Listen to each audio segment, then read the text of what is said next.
El Cajal Oro.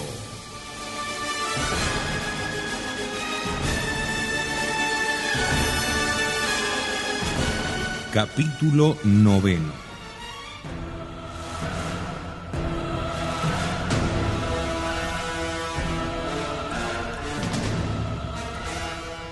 La página abierta al azar adaptábase maravillosamente a las circunstancias. Cada frase era una lección de energía o de táctica. Por ejemplo, esa vez leyó el párrafo 75 que correspondía al Protocolo 7.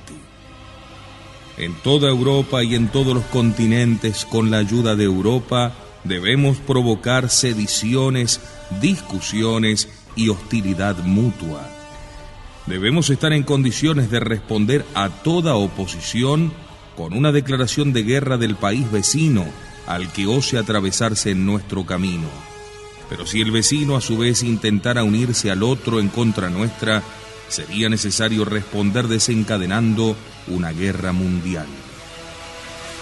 Esto prescribían los protocolos muchos años antes de 1914.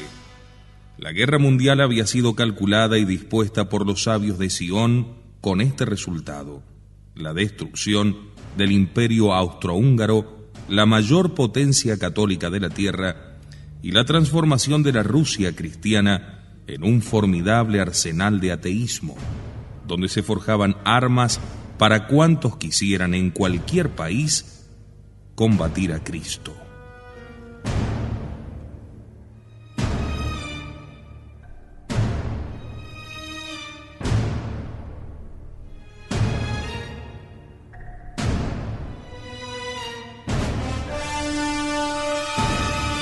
Encuadernado en el mismo tomo guardaba el Roche un discurso pronunciado en 1880 por el gran rabino de Francia. Desde hace 18 siglos, nuestros sabios luchan con una perseverancia infatigable contra la cruz. Estos 18 siglos han pertenecido a nuestros enemigos, pero el siglo actual y los siglos futuros serán nuestros. He aquí la 10ª vez desde hace 1000 años de lucha atroz e incesante con nuestros enemigos, que se reúnen en este cementerio alrededor de la tumba de Simeón ben Jehudá, los elegidos de cada generación del pueblo de Israel, para concertar los medios de aprovechar las grandes culpas que no cesan de cometer los cristianos. Cada guerra, cada revolución, cada sacudimiento político o religioso nos aproximan al momento de lograr el fin supremo que perseguimos. La guerra de 1914, que duró más de 4 años y aniquiló 10 millones de soldados, resultaría una escaramuza frente a la que podía desencadenar la mano flaca y exangüe de Elías Silberstein. Aquella había sido un mezquino pleito de fronteras. Este sería el choque de dos civilizaciones, la blanca y la amarilla. Buda, ayudado por Mahoma, contra Cristo. Aquella guerra del 14 solo había agrietado los cimientos del mundo cristiano. Esta acabaría con todos los gobiernos y daría segunda y eterna muerte al impostor. Y la sinagoga dominaría en Tokio y en Nueva York. Con las piedras humeantes de los templos católicos se levantarían las murallas de la Nueva Jerusalén. La mano del Roche, menos vigorosa que la de un niño, podía esa misma mañana pegar fuego al mundo. Cuánta paja, leña y pólvora habían amontonado los palabreros estadistas de Versalles en todos los rincones del globo, sabiendo o ignorando que trabajaban para el Cajal. Un estudiante, un obrero desconocido, obediente a cualquiera de los 3000 cajales que estaban a sus órdenes, podía hacer el gesto fatal de Princeps en Sarajevo, asesinando un rey o un primer ministro. Pero más seguro sería intrigar a las naciones por intermedio de las agencias que le obedecían y guisaban noticias para los diarios cristianos. Bastaba que llamase a la adicta Eva, su mujer, y como complemento de aquel programa por ella marcado, le entregase un despacho concebido así. Una escuadrilla de los Estados Unidos se ha apoderado de la isla Yap, situada en el Océano Pacífico y perteneciente al Japón. La pequeña isla de Yap, en las Carolinas, es una antigua posesión española vendida a Alemania y que el Japón, sordo a las protestas norteamericanas, se anexó durante la Guerra Mundial. Por su situación estratégica, es el punto de enlace de las comunicaciones de 3 continentes y una base naval a mitad de camino para las escuadras. El Roche diría a su mujer dándole el telegrama: llévalo tú misma a nuestra agencia. La ruptura casual del cable submarino entre Yap y Hong Kong retardaría 24 horas el desmentido. El Japón se apresuraría a creer e inmediatamente provocaría el levantamiento de 200.000 soldados que con vestimentas de colonos habitaban las islas de Hawái bajo el pabellón norteamericano. Su escuadra acudiría a protegerlos y no tardaría en chocar con la escuadra norteamericana del Pacífico, y el mundo empezaría a arder. El pálido Roche, con la blanda oreja pegada al micrófono, escucharía todas las noticias para que sus agencias telegráficas no transmitan sino las que atizan el fuego. Después, no hay duda, la historia descubriría que la chispa inicial del incendio había sido una mentira. Nadie se acordaría de Eva. Descargarían la culpa sobre algún empleadillo de poco sueldo. Dirían que el fatal telegrama fue un abuso de confianza del telegrafista Mr. Layard, que quiso dar una broma a su familia, residente en aquella isla de Yap. No volvería a ocurrir esto, asegurarían. Todavía no es tiempo, se dijo el Roche, rechazando la tremenda tentación. Todavía hay países que no tienen pleitos de fronteras, ni alianzas militares, ni ambicionan territorios como la Argentina, y que se resistirán a mezclarse dentro de la hecatombe. Primero, habrá que preparar a la opinión pública de esos países. ¿Qué falta le hacía al Roche la ayuda del dúctil y ambicioso Blumen, aunque le costara la amistad del fanático Cohen? Al día siguiente el Roche recibió la visita de un representante de Blumen. ¿Cómo era que el Cajal de Buenos Aires obedecía a la impura familia de los Cohen y había excomulgado a Blumen, el hombre más poderoso de Sudamérica? Elías Silverstein conoció entonces la historia secreta de la familia Cohen. Poco después, usando de su autoridad suprema, escribió la siguiente carta: Hermanos judíos del Gran Cajal de Buenos Aires, ¿no ignoráis que en los libros santos Israel es comparado 100 veces al olivo? ¿Por qué esa comparación, hermanos míos? Escuchad la explicación que nos da la Ha'adá de nuestro sagrado Talmud. Israel se parece al olivo porque el aceite que de él se extrae no se mezcla con los otros líquidos. Así Israel conserva su individualidad. Segundo, porque el aceite sobrenada, lo cual está escrito en la ley. Dios te colocará arriba de todas las naciones. Tercero, porque la oliva necesita ser aplastada para producir, y así Israel necesita la desgracia y la persecución. Durante 19 siglos fuimos perseguidos por los cristianos y hemos vivido temblando como liebres acosadas por los perros. Ahora nos toca hacerlos temblar a ellos. La Iglesia Católica es nuestro más peligroso enemigo. Debilitaremos su influencia infiltrando en su organismo ideas liberales y provocando disputas religiosas. Alentaremos los matrimonios entre judíos y cristianos. La raza de Israel, elegida por Dios, no corre ningún peligro mezclando en sus venas cierta cantidad de sangre impura. El parentesco con familias cristianas no significa una desviación y al contrario, con habilidad puede hacernos árbitros de sus destinos. os escribo para exhortaros a la unión.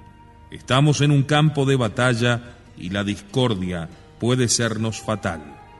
Os invito a que levantéis el jerem, decretado contra alguno de vosotros, que por su gran riqueza y su influencia en las altas clases y en el gobierno, puede aumentar el poder de la sinagoga.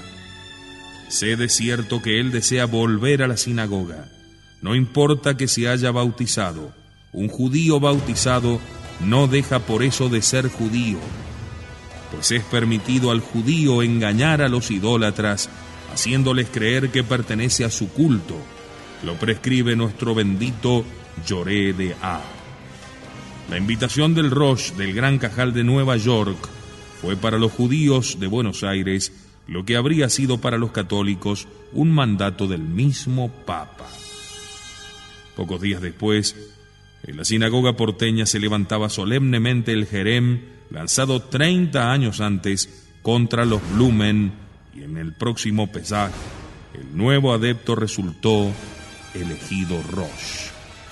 Terrible afrenta para Mauricio Cohen y abatimiento seguro de la influencia de los Meyerbeer. Todo, sin embargo, sucedió en el masónico secreto en que se envuelven estas determinaciones, so pena de ruina o de muerte para quienes las divulguen. Y nadie supo en Buenos Aires que Zacarías Blumen, el financiero, orgullo de la banca argentina y probable candidato a la presidencia de la nación, era el jefe de la sinagoga, el Rosh del Gran Cajal.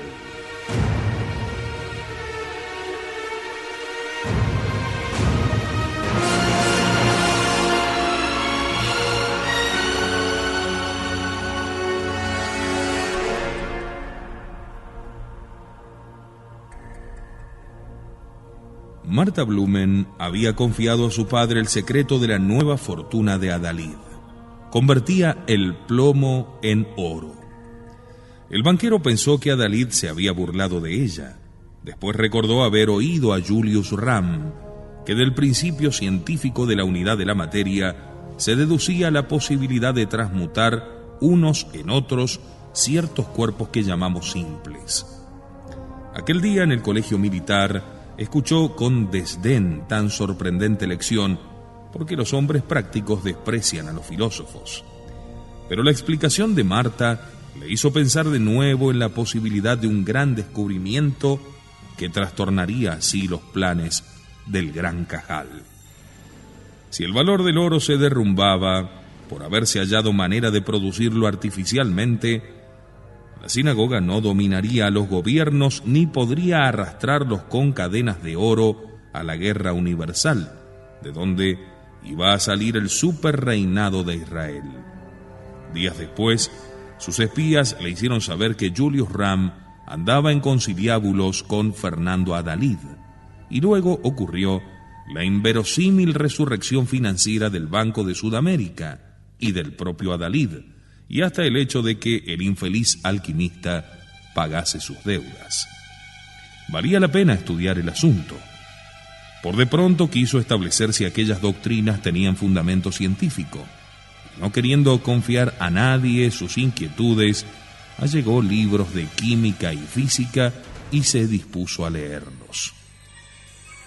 Quienes sabían de la investigación silenciosa a altas horas de la noche, sabían también que nunca había sido su afición. Sorprendíanse entonces de su afán, y más viendo que su hija le ayudaba. Todavía Marta no había descubierto ni en su frente luminosa, ni en su hermosísimo brazo, la marca del anticristo. Pero sentía en las mejillas el vaho de la sinagoga, a donde ahora concurría, y en sus oídos silbaban como flechas las palabras del Talmud contra los adoradores del Cordero. Pero más que las cuestiones teológicas que abandonaba a los rabinos, le interesaban a ella los problemas de la raza. La hacía palidecer de ambición la idea de que gentes de su sangre serían los reyes del universo. Tal vez el anticristo, que ya existía en alguna parte del mundo, se fijase en sus ojos color de aceituna y en su cuerpo arrogante. Ah, si Cohen la hubiese querido, qué lanza terrible para los cristianos habría sido ella en las manos de él. Pero aquel hombre que descorrió ante sus ojos asombrados los misterios del Cajal no pensaba más en ella. Marta no lo había visto desde el día en que tuvo celos de la joven periodista. Una noche, el nuevo Roche y Marta llegaron al final de un famoso tratado de química moderna que decía así: el descubrimiento del radio ha transportado ese problema del terreno de las hipótesis y de la mera esperanza al más positivo de los hechos experimentales.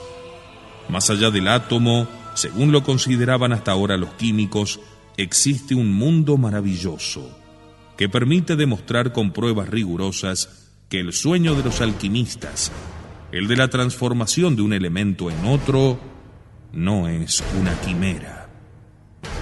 Ambos quedaron mudos y de repente ella, que hojeaba maquinalmente un libro, leyó en alta voz este pasaje: un metaloide y un metal, azufre y mercurio, modificados y tratados conforme al procedimiento que se indica, dan un cuerpo nuevo que no es su combinación y que convierte en oro los metales inferiores. Esa es la piedra filosofal, murmuró Blumen consternado. Confiesa entonces, Roche del Gran Cajal, dijo Marta con sarcasmo insultante, que las teorías de Julius Ram están lejos de ser el desatino que tú creías. Por el contrario, son la audaz afirmación de lo que los más grandes sabios exponen tímidamente como la base de la superquímica. Extravagante final, la química del porvenir coincidía en los fundamentos de la depreciada, perseguida y hermética ciencia de los alquimistas. Días después, Marta avisó al banquero: Julius Ram ha cambiado de casa. Tiene un laboratorio con gran chimenea cerca del Parque Lezama. Blumen se encogió de hombros. El Gran Cajal de Nueva York lo acosaba a telegramas cifrados para que hiciera aceptar por la Argentina un empréstito de 1.000 millones a emplearse ahora en armamentos. Al lado de tan grandes manejos palidecían los pequeños negocios de Julius Ram. Marta lo expolió esa tarde con otra novedad. Todos los días al anochecer llega un automóvil al laboratorio que está siempre cerrado. Adivina quién visita al profesor. ¿Fernando Adalid? Exactamente. En otros tiempos habríamos creído que fuesen monederos falsos. Ahora eso no tiene importancia. ¿Por qué me miras así? Quiero hacerte una pregunta. Si Julius Ram fabricase oro, ¿podrían acusarlo de falsificador? Blumen no sabía qué contestar. Marta entonces varió la forma de la cuestión. En los países donde el oro es la moneda legal, ¿se considera moneda a un lingote de oro aunque no esté acuñado? Sí, deduciendo algunos centavos que cuesta el hacerlo acuñar. Entonces, ¿allí el oro en rama o en lingotes es moneda legal? Sí, de tal modo que ningún acreedor pueda negarse a recibirlo en pago, como podría negarse a recibir cheques o monedas de plata. De donde resulta, concluía Marta, que el que fabrica oro artificial es un monedero falso. No creo. Las leyes no han previsto el caso. Si del análisis resulta que el oro que saca de sus crisoles Julius Ram es idéntico al que se extrae de las minas de Alaska o del Transvaal, no puede acusársele de falsificador. ¿Y los efectos de esa fabricación serían graves?, dijo Marta. Zacarías Blumen miró a los ojos que acechaban esa respuesta. Qué hermosa era aquella muchacha. ¿Por qué perdía tiempo? ¿Por qué no la ponía en contacto con el inventor para que le investigase los secretos? Por sabio que fuese, Marta Blumen era capaz de quitarle el poco seso que le hubiese dejado la piedra filosofal. ¿Tienes tu coche? Vamos para allá. Hace años anduve en negocios con Julius Ram. puedo volver a tratarlo, y tú podrás ensayar tus flechas de oro. Subieron a la Batourette, que ella lanzó como una jabalina de plata en el atardecer. El Parque Lezama podría ser el más hermoso de Buenos Aires. Ahora es solamente el más abandonado, como si el sur de la ciudad, venido a menos de su antigua aristocracia, no mereciera los honores de calles limpias ni de plazas cuidadas. Las enjutas palmeras dormidas en los senderos deslavados de la lluvia, los plátanos pulidos y frescos y armoniosos como jaulas, los gomeros de ramazón desmesurada, las casuarinas airosas y elegantes, un laguito apretado entre rosales florecidos y sobre el agua quebrada por el oro de un crepúsculo porteño, un patito solitario y audaz traído por la casualidad extravagante que suele ser la madre de la belleza.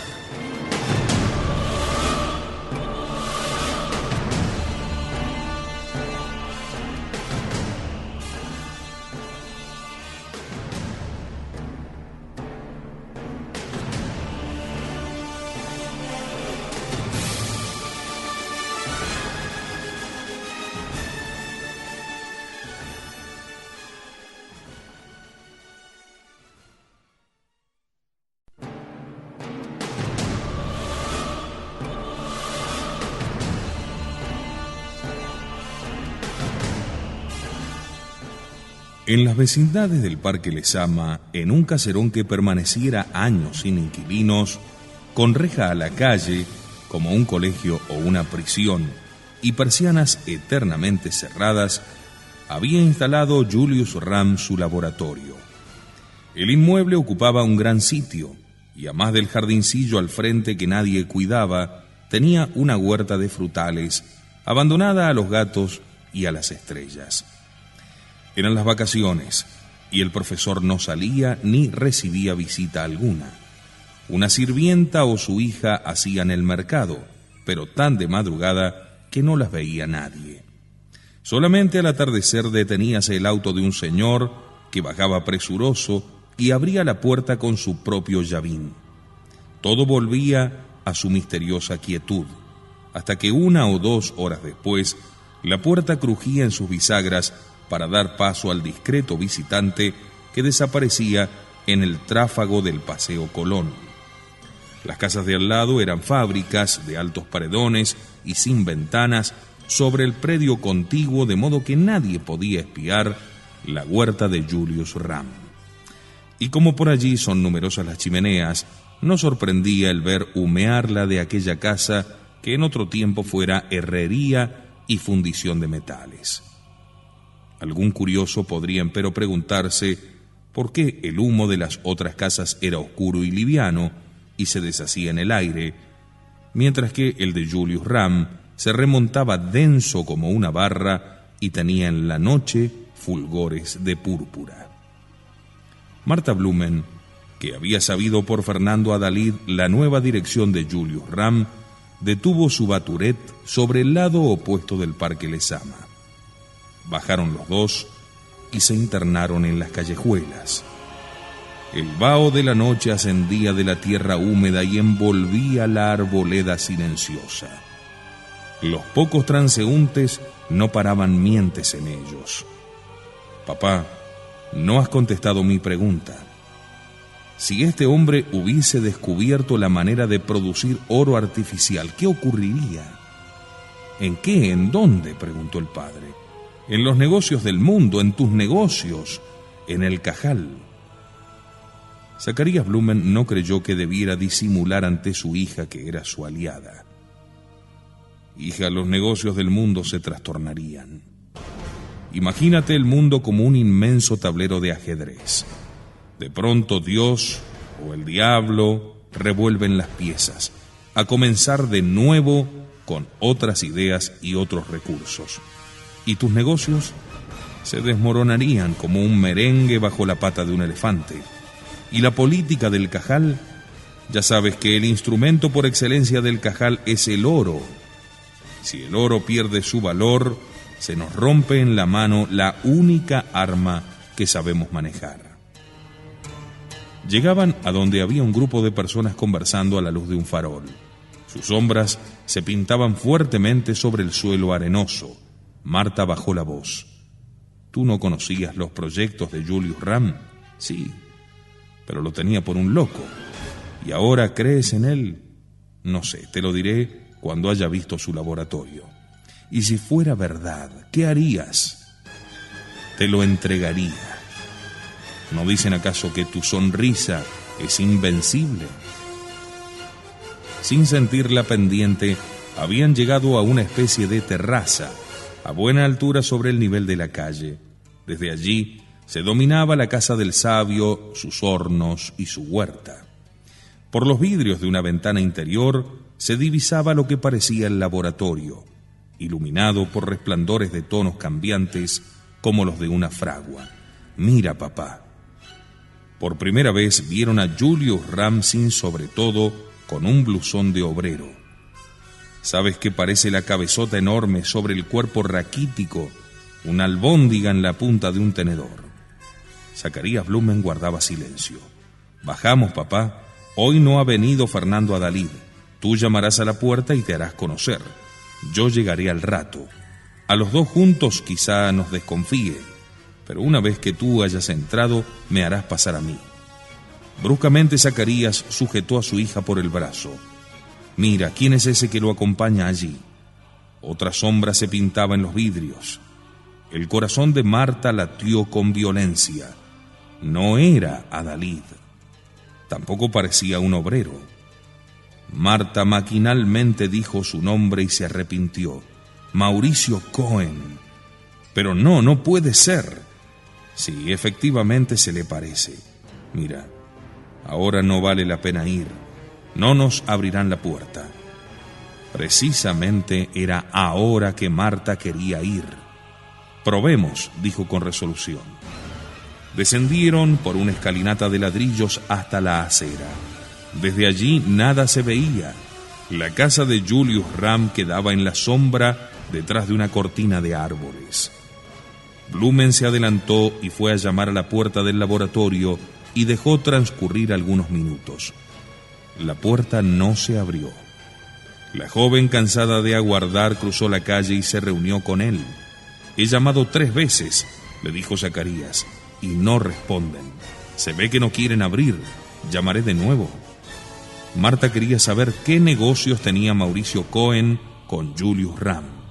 Pero si no habían abierto el tercer llamado, era inútil insistir. Vámonos. Hoy no abrirán.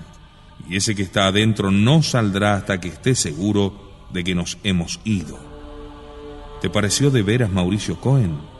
Sí. ¿Por qué te extraña? No me extraña más que a ti. No sé qué puede intentar aquí ese hombre, como no sea enamorar a la hija. ¿Conoces a la hija de Julius Ram? Marta fingió no acordarse de ella y respondió furiosa: hoy no nos abrirán, peor para ellos. Antes de 3 días volveremos y sabremos a fondo el secreto de Julius Ram. Deja tú el asunto por mi cuenta.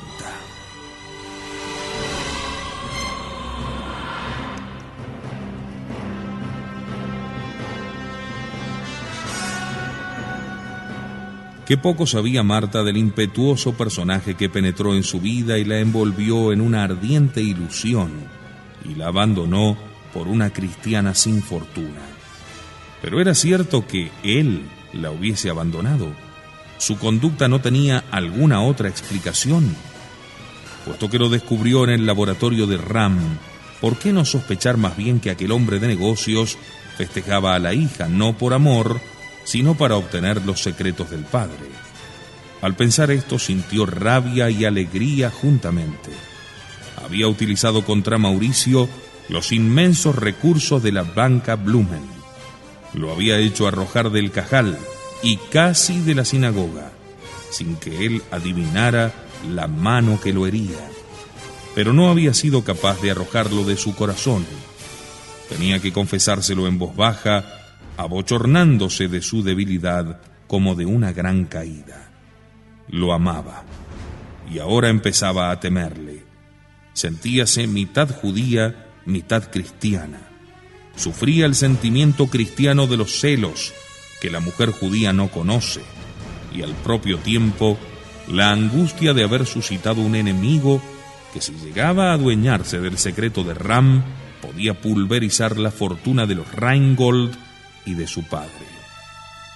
Lo habían desplazado del Cajal, pero no lo habían excomulgado de la sinagoga. Zacarías Blumen prefería no remover asuntos viejos. Algún anciano de buena memoria podría recordar aquellas circunstancias en que Matías Zabulón entregó el zapato a Saracito, que más tarde casó en Varsovia con el futuro Rosh del Cajal porteño.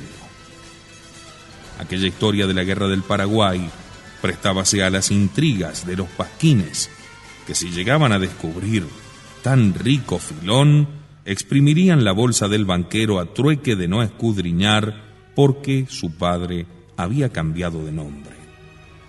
Marta se alegró de que Mauricio Cohen quedase en la sinagoga. Ahora que ella pertenecía al judaísmo, temblaba de que él pudiera hacerse católico. Necesitaba hablarlo de nuevo y averiguar los motivos de su visita al laboratorio. ¿Por qué la puerta inaccesible para ella y su padre, para él se abría? La mordía la duda. A ratos creía en lo que dijo Fernando Adalid, a ratos se sublevaba contra su propia credulidad. Convertir el plomo en oro, patrañas. Pero si fuese verdad, el poderío de Cohen no tendría límite. Esto lo había comprendido la hermana de Mauricio, Tamar Cohen, antes que Marta, y había inducido a su hermano a penetrar en el laboratorio de Ram. Veamos de qué manera. Tamar Cohen vivía con el pensamiento en los destinos de Israel y atento el oído a los rumores de la última y definitiva revolución que fundaría el trono inmortal del anticristo. En la soledad y la meditación espiaba las maniobras del Cajal. Veía sobre el mapa del mundo avanzar la serpiente que apretaba en sus crudos anillos a las naciones. Y veía cómo, en el fondo de la crisis, iba cuajando la enorme guerra que acabaría con la civilización cristiana. Antes de 20 años, la humanidad dejaría de contar las fechas a partir de Cristo y las contaría conforme al calendario judío.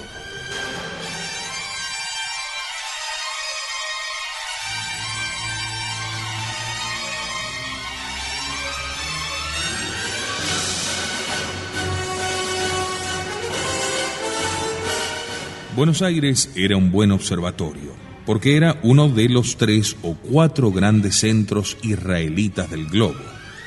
Mas la política de Israel se complicaba por la discordia de la banca, dividida, como hemos dicho, en los dos grupos, los Meyerbeer y los Rheingold. Mientras la sinagoga de Buenos Aires estuvo dirigida por Cohen, la influencia de los primeros fue incontrarrestable. Las doctrinas financieras de este grupo estaban de acuerdo con la idiosincrasia del país, el cual nunca había conocido el oro moneda, habiendo vivido siempre bajo el régimen del curso forzoso. Por el contrario, el grupo de los Rheingold, que guardaba en sus cofres la mayor parte del oro del mundo, preconizaba la vuelta de todas las naciones al régimen del patrón oro. A raíz de la elección de Elías Silverstein, hechura de los Rheingold, para Rosh del Gran Cajal de Nueva York, no tardó en sentirse una nueva dirección en los negocios argentinos. Por ese tiempo, Mauricio refirió a Tamar su aventura con Marta Blumen, y ella se alegró. Apenas conocía a la hija del banquero, mas había adivinado su temperamento contradictorio, nervioso y calculador, rebelde y místico, fogoso y displicente, mezquino y romántico. Por su belleza, su audacia y su fortuna, podía ser un vigoroso fermento israelita dentro del campo católico y el mejor aliado de los Cohen en su larga batalla contra los Blumen. Cómo exultarían en la tumba los huesos del viejo rabino, su padre, y los de Saracito, la de los cabellos de fuego. Pronto, empero, comenzaron las inquietudes. Su hermano, que jugaba con la más tentadora muchacha de Buenos Aires, como un gato con un ratón, se había dejado cautivar por los ojos profundos de Berta Ram. Inexplorado mundo de las almas. ¿Qué gota de sangre cristiana se había filtrado en el milenario corazón de Cohen para que apareciera un amor romántico en la 30ª generación de los sacrificadores? Y cuando él le refirió la escena del colegio militar y la irritación de Marta Blumen, Tamar quedó cavilosa. «Yo conozco mejor que tú a esa mujer sin haberla tratado», le respondió.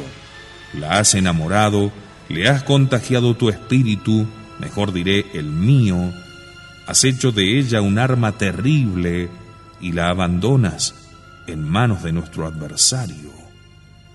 Ella, que no tiene costumbre de sufrir semejantes derrotas, se vengará. No temas, me quiere y seguro me obedecerá. No es a ti al que quiere, es al superhombre que creyó descubrir en ti, encarnación de su raza, hermoso e inaccesible y dominador a tal punto que una vez te preguntó si eras tú el que vendrá en su propio nombre, el anticristo. Sí, es verdad. Ahora, viéndote prendado de esa otra muchacha, ha descubierto los pies de barro de su ídolo. Ahora te desprecia, no te necesita. Le has enseñado nuestros secretos y ahora los utilizará contra ti. Bajo el hechizo de su fresca pasión, Mauricio no comprendió aquellas razones. Al poco tiempo, sintió en la carne el hachazo de la sinagoga. El Gran Cajal de Nueva York dispuso la readmisión del excomulgado en 1900, tras de lo cual vino su elección de Roche. Tamar estaba sola en su habitación, una calurosa mañana de estío, cuando su hermano le comunicó por teléfono su derrota y el resurgimiento de Zacarías Blumen, lo que no era más que un episodio en la fiera batalla de los Rheingold contra los Meyerbeer. Cuestión financiera más que religiosa. Blumen era uno de los hombres más ricos del globo, tal vez el más rico, si solo se computaba el metal contante y sonante conforme al genuino criterio israelita. Sabíase muy bien que, aparte de innumerables valores y propiedades, podía disponer de las reservas de su propio banco, no menos de 10 millones de libras esterlinas en oro. La fortuna de los sultanes, en las más acaloradas fantasías de Oriente, eran puñados de tierra en comparación del tesoro de Blumen.